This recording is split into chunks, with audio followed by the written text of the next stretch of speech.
Hello friend, সবাই কেমন আছো? আশা করছি সবাই ভালো আছো। তো চলে এলাম আবার একটা মজাদার সুস্বাদু রেসিপি নিয়ে। তো আমের আচার আমি কিভাবে বানাই সেটা তোমাদের সাথে শেয়ার করব বলে। তো চলো প্রথম থেকে শুরু করা যাক। বন্ধুরা, তোমরা তো সবাই জানো এটা আমের মরশুম। তো আমের আচার, আম তেল, অনেক কিছু অনেকে করবে। তো আমাদের বেশিরভাগ এই যে গুড় দিয়ে আমের আচারটাই হয়, কারণ আমাদের বাড়িতে গুড়ের আচার মানে আম দিয়ে গুড় দিয়ে আচার এটাই সবাই ভালোবাসে খেতে। তো দেখো, সকাল থেকে কাটাকাটি শুরু হয়ে গেছে, আম কাটছে আমার বর। তো কম বেশি অনেকেই কিন্তু আমের আচার খেতে ভালোবাসে। তো আমাদের বেশিরভাগ ভালোবাসে এই যে আমটা দেখলে গুড় দিয়ে আমের আচারটা ভালোবাসে। তো তোমরা কেউ কিন্তু এই আচারটা আমি কিভাবে বানাবো তোমরা কোথাও কিন্তু একটু স্কিপ করবে না। তো যদি স্কিপ করো তাহলে কিন্তু ভিডিওটা পুরোটা দেখতে পারবে না আর সম্পূর্ণ শিখতেও পারবে না। তো দেখো, আমার আমগুলো সমস্ত ধুয়ে রেডি করে নিয়েছি। তো দুটো ঝুড়িতে জল ঝরিয়ে নিয়েছিলাম। জল ঝরাতে হবে আগে, ধুয়ে নিয়ে। আর এদিকে দেখো, গুড় আছে এখানে 4 কেজি, আম আছে আমার 6 কেজি। তো এখানে নিয়েছি শুকনো লঙ্কা আর গোটা জিরে। তো ফার্স্ট আমার কাজ হলো কড়াই বসিয়ে দিয়েছি দেখো। তারপর শুকনো কড়াইয়ের মধ্যে আগে শুকনোভাবে ভেজে নেব।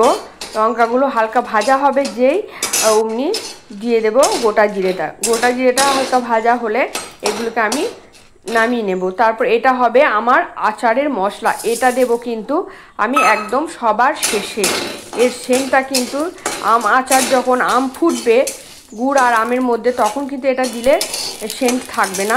আচার নামানোর পর এটাকে দিয়ে নাড়াচাড়া করে, এই মশলাটাই হলো আসল আমের আচারের আসল জিনিস। তো দেখো, এটা আমার ভাজা হয়ে গেছে। একটু ঠান্ডা হলে এটা আমি একসাথে মিক্সিতে গুঁড়িয়ে নেব। তো দেখো, আবার কড়াইয়ের মধ্যে তেল দিয়ে দিলাম।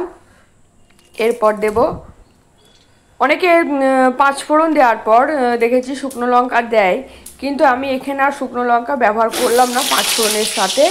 তো আমি তো অলরেডি আগে থেকে মশলা ভেজে নিয়েছি, দেখতেই পেলে তোমরা। বন্ধুরা, এরপর আমের উপর সামান্য হলুদ আর নুন ছড়িয়ে হালকা হালকা করে ভেজে নিতে হবে।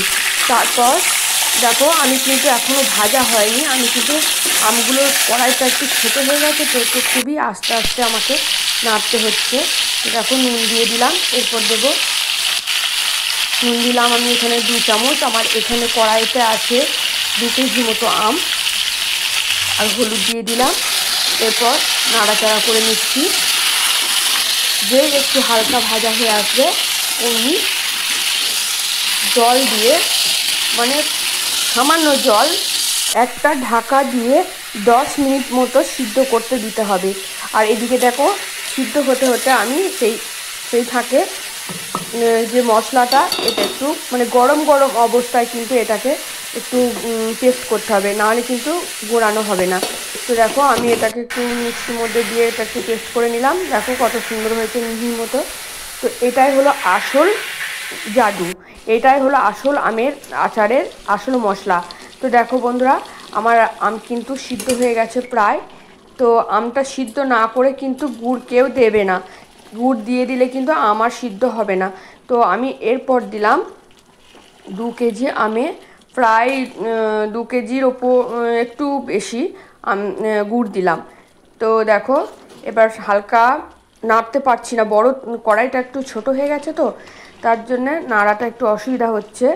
তো এদিক ওদিক নাড়াচাড়া করে গুড়টাকে মিশিয়ে নিলাম। এরপর ওটা ফুটতে থাকলো। এরপর আরেকটা কড়াই রেখেছি, ওই আম কটা যে কটা বাকি থেকে গেল, এই আমগুলো আর একটা অন্য কড়াই বসাবো।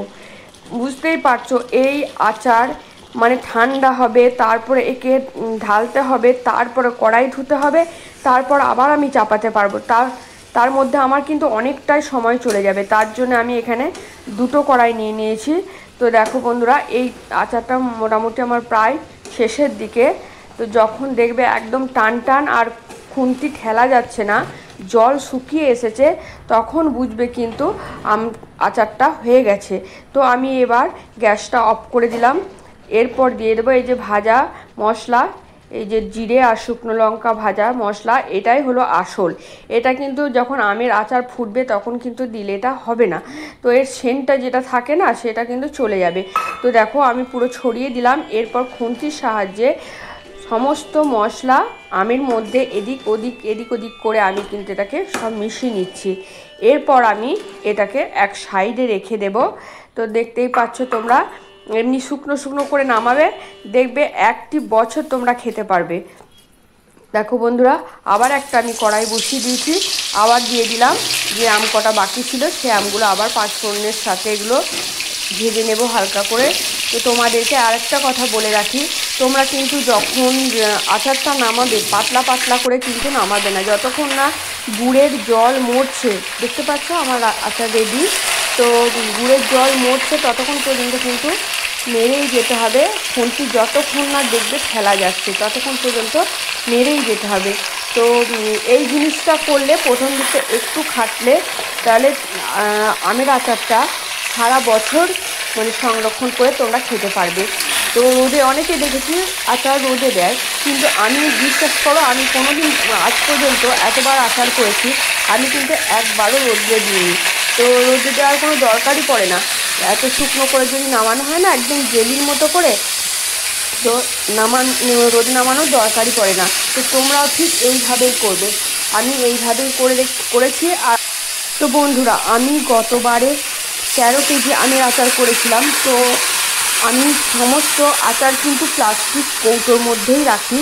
তো অনেকেই বলে যে কাঁচের বয়ামের মধ্যে রাখলে আচার ভালো থাকে, এসব কথা কিন্তু বন্ধুরা ফালতু। আসল হাতের জাদু হলো ঠিক নামাবার মুহূর্তটা দেখতে হবে কতটা জল আছে, এইটা হলো আসল কথা। আমে কতটা জল আছে গুড়ের মধ্যে সেটা দেখতে হবে। এইসব ফালতু কথা আজ পর্যন্ত আমি কাঁচের বয়ামে কিন্তু আচার রাখিনি, আমার কিন্তু নষ্টও হয়ে যায়নি।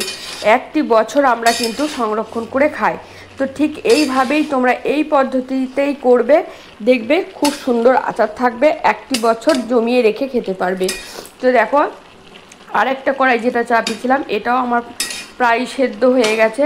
তো জলটাও খুবই কম দিয়েছিলাম, দেখতেই পাচ্ছ হাফ সিদ্ধ হয়ে গেছে। হাফ সিদ্ধ না করে বন্ধুরা বারবার বলছি কেউ কিন্তু গুড় দেবে না, গুড় দিলে কিন্তু আর আম সিদ্ধ হবে না, গোটা গোটা আম থেকে যাবে, একদিকে গুড় থাকবে একদিকে আম থাকবে, মোটেই খেতে ভালো লাগবে না। তো এইভাবে করবে। আর শেষের দিকটা অবশ্যই খেয়াল রাখবে, সেটা হলো কি একদম শেষের দিকটা মানে জল থাকবে না, যখন দেখবে খুন্তি আর ঠেলতে পারছো না তখন জানবে যে আমার আচারটা হয়েই এসেছে। তো আমি এইভাবেই করি। এরপর দেখো এই যে গুড়টা দেওয়ার পর জল বেরোতে থাকবে, অনেকক্ষণ জল টানতে সময় লাগবে।